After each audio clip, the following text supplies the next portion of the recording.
everybody. Good to see you all. And for anybody who doesn't know me, my name is Eva. I'm a woman with alcohol use disorder, sober for 8 years and counting.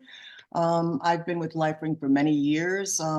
Goodness, I don't even know when I first tried to find an alternative to AA. It was pre-Google. I still remember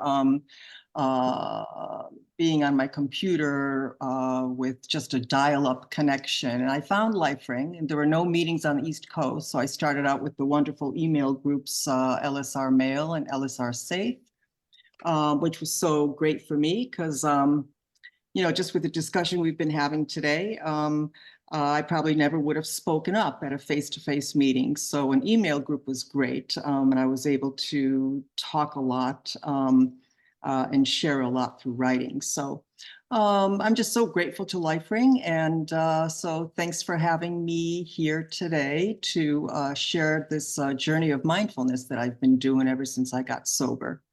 So when I got sober in 2015, when I really started to really take it seriously, and I often like to say that my road to recovery had many detours. But like I said, when I got sober in 2015, one of the things I did was take a class in mindfulness-based stress reduction that was being offered at UMass Medical School. Because at that point I thought I was just had too much stress in my life and I just didn't know how to deal with it. I did not really fully understand the depth of what an alcohol use disorder could entail. But I have learned it wasn't just stress. I've been deepening, anyway, when I took that class, I found it incredibly helpful in so many ways, and not just helpful with managing stress, but really transformative. So I really got hooked, and I've been deepening my practice over the years, and I always thought it would be helpful for any of us navigating recovery. So just a little about me and why I'm doing mindfulness. I've been in healthcare for over 30 years as a nurse's aide first, and a nurse practitioner, then as a clinician. I've always been interested in how stress plays out in both physical and mental health, especially stress that's chronic and unrelenting. Also have always been really fascinated by the mind-body connection, always sort of puzzled by why we try to separate the two. Stress is such an important thing to look at, I think, in recovery. When you think about post-acute withdrawal syndrome and how stress tolerance can be very, very much challenged early on, especially. Early recovery is so full of changes, and change of any kind is stressful, even if it's a positive change. And for many of us, alcohol or whatever substance we were using may have originally entered our life as in an effort to cope with the stressors in our lives, because it works, or it worked for a while anyway. I've retired from nursing, and I have just completed a certification to teach mindfulness-based stress reduction through Brown University. Just did that last month in May after procrastinating for a couple of years. So I'm really thrilled to have done that. And one of the reasons I probably went through with it is because I've been practicing with LifeRing. With my group on Tuesdays, and on Fridays at another group on Friday when I just do a mindfulness meditation. So I think it's just a powerful tool in recovery. And I often hear people in meetings talking about how stress challenges the recovery. And I've also noticed that the word mindful and mindfulness has really entered our lexicon. I mean, it's become a common word. And I think mindfulness is quite often, the term comes up a lot as we share our collective struggle of learning how to live with discomfort or unpleasantness without trying to run out and fix it with something, some substance or other. And so mindfulness, can be a really effective tool for that. So today I just wanted to briefly kind of review what mindfulness is. what it isn't, what it is not, and look at a brief overview of the research on mindfulness, and in particular, how it might help those of us struggling with substance use disorder. So the definition of mindfulness that I use is the awareness that arises from paying attention on purpose in the present moment and without judgment, which is easier said than done. Same as recovery, can be simple, but not necessarily easy. And what mindfulness is not is it is not relaxation. It's not a quick fix. It's not a technique. It's not therapy. It's not a cure. It's not a cure, but it's about being in a wise relationship with our thoughts, a wise relationship with our emotions, our body.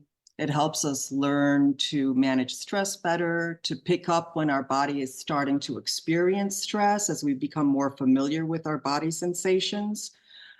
So with that knowledge, with that awareness, it helps us to be able to respond rather than react. It helps us learn to become aware of how we're reacting to the causes of stress and to be able to disengage ourselves from those reactions, and instead, hopefully, respond in a healthier way. And it's not 100% perfect. I'm a very reactive person and I'm still reactive, ask my husband. But it has shifted in huge ways, and I'm able to catch myself, and it has been incredibly effective for me in my emotional equilibrium, and I hear that from a lot of people, that it helps them as well. So mindfulness is the awareness that arises from paying attention on purpose in the present moment and without judgment. And easier said than done, which is why I think that the mindfulness-based stress reduction course, the syllabus, the curriculum that they developed is so important, because it goes over an 8-week period involving weekly group sessions. The weekly sessions offer a mix of the didactic along with the experiential, with an emphasis on the experience itself, less, more so than the reading about the mindfulness or reading about the research, but more about experiencing the practice and experiencing it together. Between sessions, there's encouragement to do a daily meditation or a body scan, even if you're just doing 5 minutes per day. And for me, mindfulness started out 1 minute a day. That's all I did for probably weeks. That's all I could do. Anyway, we learned that it's more important to do 1 minute a day than it is to do 8 hours on a Saturday. That in and of itself was a very effective tool for me. Anyway, the reason I'm going into that is because I thought the 8-week curriculum was so incredibly effective, and I've always dreamed of being able to do something similar like that here in LifeRing. Now I do mindfulness as a focus topic on Tuesdays and lead some mindfulness on Fridays, but it is a bit of a dream of mine to pull something together where it would be a little bit more structured, but that's on a back burner. I just am mentioning it because it keeps bubbling up in me. Anyway, so the history of the mindfulness-based stress reduction clinic. It opened up at UMass in 1979. For anybody old enough to remember, back in the 60s and 70s, we were just starting to see here in the West an interest in Eastern traditions such as Zen, Buddhism. John Kabat-Zinn, who is the gentleman who started the MBSR, he was a student at MIT studying molecular biology, pursuing a doctorate. He became interested in meditation and saw within the practice the potential to help people cope with stress, pain, life in general. He set out to distill the essence of these teachings, these spiritual teachings, and secularized them, made them accessible to people who wanted to benefit from the practices without requiring adherence to any particular spiritual tradition, which also reminds me a lot of LifeRing, that it's, you know, we, you know, we take the essence of recovery and took the religion out of it because it's not always necessary. Anyway, the program was originally created for the purpose of helping outpatients at the hospital who were suffering from chronic conditions, chronic pain, other chronic medical conditions, you know, those types of conditions for which there is no cure and treatment itself is limited or has been exhausted and there's nothing else to do. And which also reminds me of substance use disorders. There is no easy fix. So anyway, we can thank Jon Kabat-Zinn for mainstreaming both the word mindfulness and the practice. And as part of the clinic, most importantly, scientific research began on the effects of mindfulness practice on physical and psychological well-being. The research and the science of mindfulness have really exploded since the 70s. And what we know now is that the practice of mindfulness has a beneficial effect on our physiology and psychology. Studies have shown its positive impact on conditions such as hypertension, IBS, irritable bowel syndrome, fibromyalgia, chronic heart failure, psoriasis, chronic pain. It has an effect on epigenetics, the science that informs us that what we do in our lives influences our very DNA. And you know, the practice is also very beneficial for people with anxiety and depression. It shows up in things like acceptance and commitment theory and DBT, dialectical behavioral therapy. And also there's a mindfulness-based cognitive therapy, which is incredibly effective. And anyway, when it comes to our brains, you know, I think mindfulness is just so exciting because of its effect on neuroplasticity, which is probably one of the most influential ideas to come out of modern neuroscience. The discovery that the brain is constantly changing in response to how it's being used and challenged. So I just think that's incredible. Growing, you know, back in college, after a weekend of partying, we would all sit around trying to think, well, how many millions of brain cells do you think you killed? And we all thought that they were gone for good. So, you know, the idea that we can change our brains by what we do is just incredibly powerful, empowering. Excuse me. So we have the potential to shape our brains in important ways that maximize well-being, clarity, and connection, all of which seem to be enhanced by a mindfulness practice. Scientific studies have shown that meditation can produce structural changes that may underpin seemingly abstract benefits such as calmness, focus, contentment. And again, you know, exciting for me as a woman with alcohol use disorder, the studies show that it helps calm our lizard brain, our amygdala. It helps with emotional regulation and impulsivity, two things that for me certainly could tip me over into relapse. And that I feel my mindfulness practice keeps me on an even keel. I think that is enough of me talking, and I thought let's invite you all to do a little meditation, a little mindfulness meditation with me. And again, mindfulness is the awareness that arises from paying attention on purpose in the present moment and without judgment. So inviting you all to sit up in your chairs or whatever position you prefer, and arranging your body in such a way that you're sitting up straight or lying down in whatever position you prefer, arranging your body so that you are both comfortable and at the same time supporting wakefulness. And you can keep your eyes open or shut, whatever you prefer. And just giving us all a few moments to settle in to whatever position we've chosen.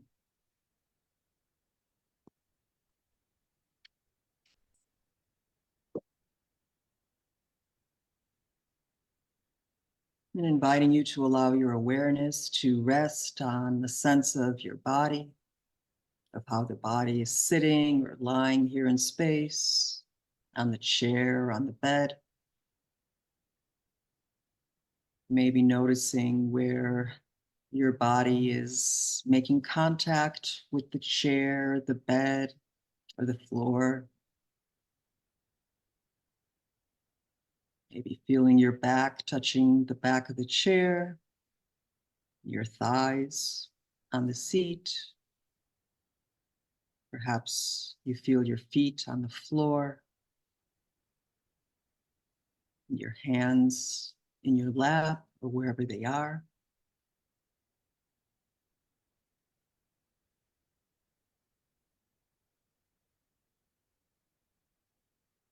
And just settling in. No one right way to do it. Just dropping into the body as a whole. Sitting here in space and breathing.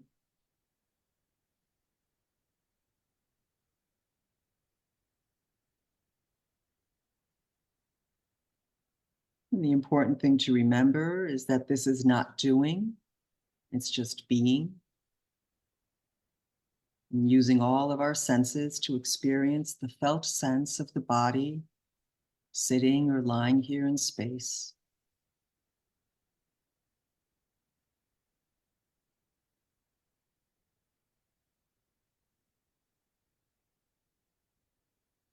And let's just drop into one element of this experience, and that is that our body is breathing. And so one thing you can do is just focus on the breath sensations in the body, wherever you may be feeling them the most, because that is a very effective way of stabilizing the mind and grounding it in the present moment. And just seeing if you can feel someplace in the body where you feel the sensations of the breath coming in and then the breath coming out. And just inviting you to see where you're feeling the breath in your body.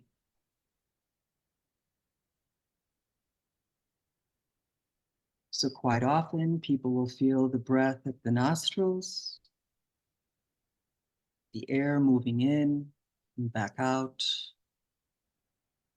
cool or warm, moist or dry. And then again, you may feel your belly expanding every time the breath comes in, and the belly deflating somewhat every time the breath goes out. And another place you might feel the breath would be in the chest, with the lungs inflating and deflating with each breath. And then you should just find the place where you feel most comfortable and then zero in, wherever that is.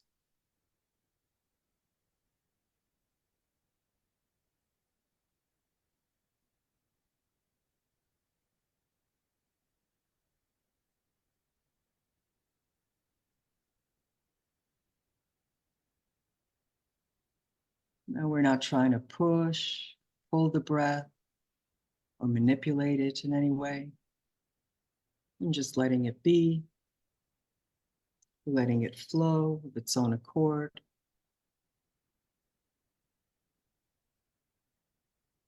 And if you're new to meditation, you may find that your breath feels choppy or gets stuck as soon as you start paying attention to it.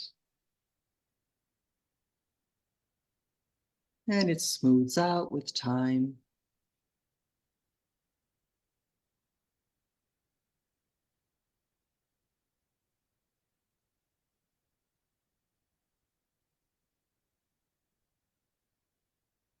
And with practice, it can become like surfing the waves of the breath. And try to engage with it playfully and doing it with as much lightness of touch as possible.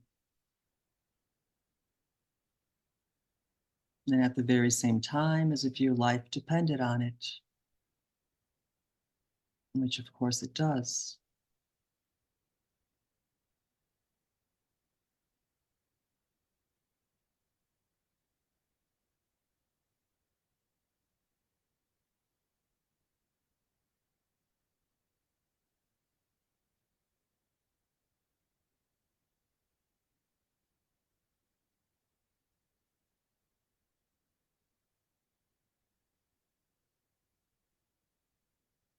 And now it won't take all that long for most of us to realize that our minds have a life of their own. And that even if we've given our mind this instruction to stay on the breath, after a while, and this is guaranteed, your mind is going to go off someplace else. It's going to start thinking, and you will get caught up in the thinking and get carried away. And then after a while, you may realize, wait a minute, I'm supposed to be on my breath. So it's so important to understand that this is also part of the meditation, just this noticing each time your attention has wandered away from your anchor, the breath.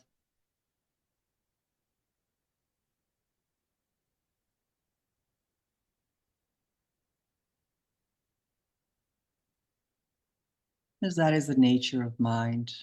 It is revealing to yourself that it is not necessarily going to stay on any one object. You know, the mind is in the habit of generating stories, narratives, falling into planning, organizing, worrying, thinking about the future,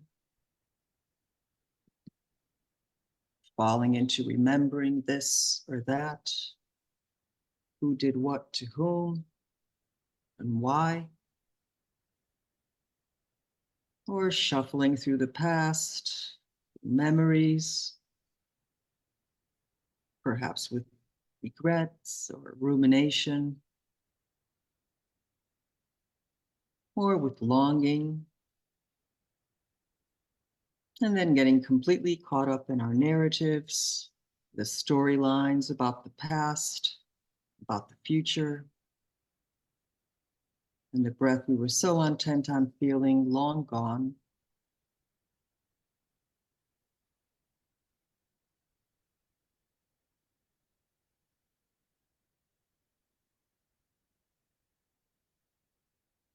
And at a certain moment, you will recognize this, and that recognition is also mindfulness. It is the awareness that the mind is a life of its own, and it's wandered off into the future or the past, thinking about one thing or another. And when you notice the mind has gone off the breath, just notice what's on your mind. And the mind is as valid an object of our attention as the breath sensations in the body.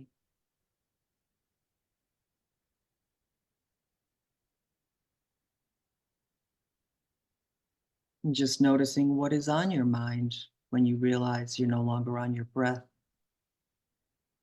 And just seeing if you can just notice what's on your mind and then come back to where the breath is and body at this moment.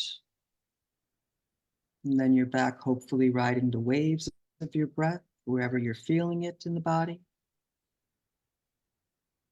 And no need to be disappointed in yourself or self-critical or beat yourself up or whatever because you got carried away, that you let go of the breath. And this is just what minds do. And this is not going to be the first or the last time. It will happen endlessly, no matter how seasoned a meditator you become. It is part of the practice. Just noticing every time the mind gets lost, noticing where the mind is in the moment that you realize that.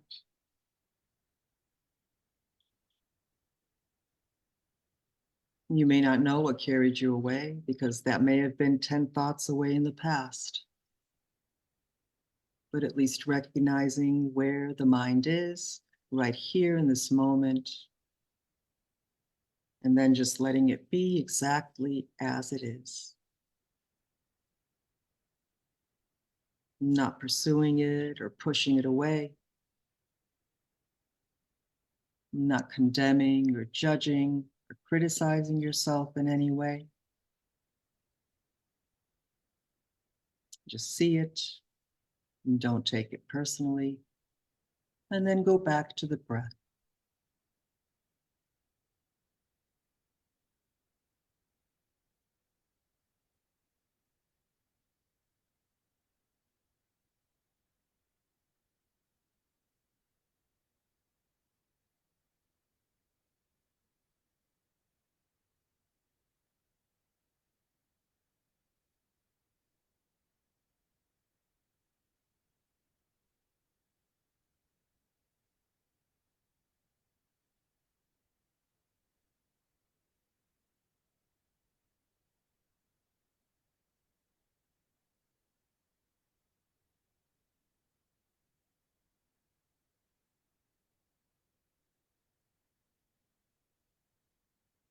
Well, you can see that this is a very challenging invitation, and it does involve some discipline and a willingness to gentle yourself into seeing what's on your mind and coming back to the breath sensations in the body over and over again, every time being the first time, because we're taking up residence in this only moment that we ever really have, which is now,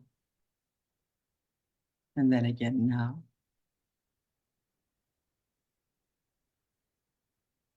Just simply dropping in on the moment as it is, right here, right now, resting here, moment by moment, with things exactly as they are in the mind, in the body, in the heart, in the world, in the sounds or activities that may be going on in your environment.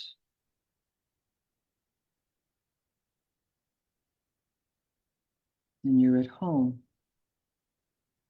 So for now, there's no place to go, nothing to do, and there is no special something that you're trying to attain.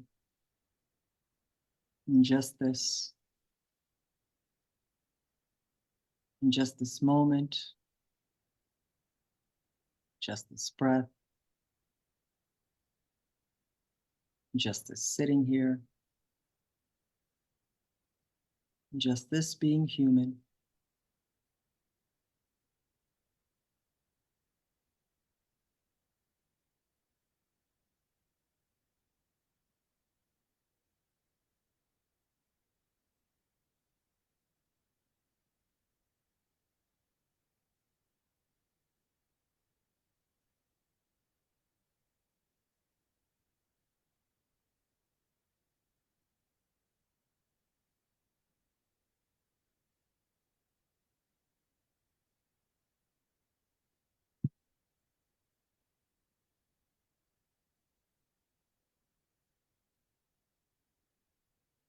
And I'd like to finish us up with a loving kindness meditation, maybe in celebration of the ongoing loving kindness that I have always encountered with the LifeRing community.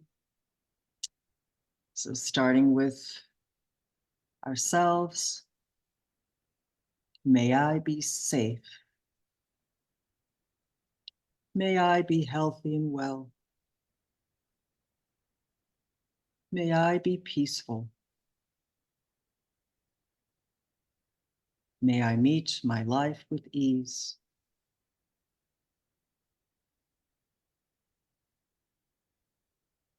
May I be safe. May I be healthy and well. May I be happy. May I meet my life with ease. And then repeating it to yourselves in silence a couple more times.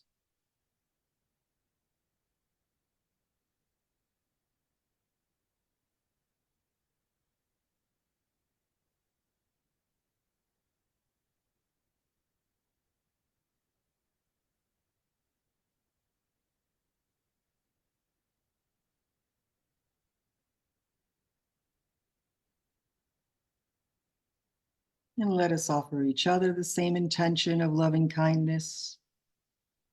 May we all be safe. May we all be healthy and well. May we all be peaceful. And may we meet our lives with ease. May we be safe. May we be healthy and well. May we be content. May we meet our lives with ease.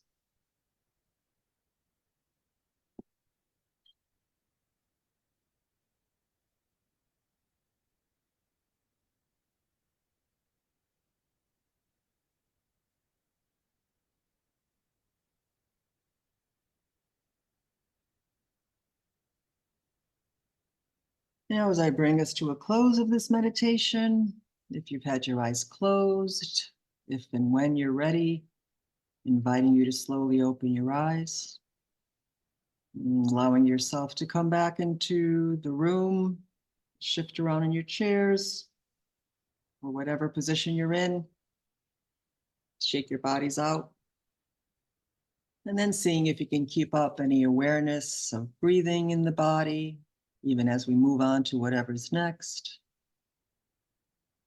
And seeing if you felt any sort of spaciousness, perhaps you will be able to bring it into whatever's next for you throughout the day as well. And in that way, we're asserting that mindfulness practice does not need to be limited to a certain period in the daytime or nighttime. It can be brought into any moment throughout the day, and any moment is a good moment to be present.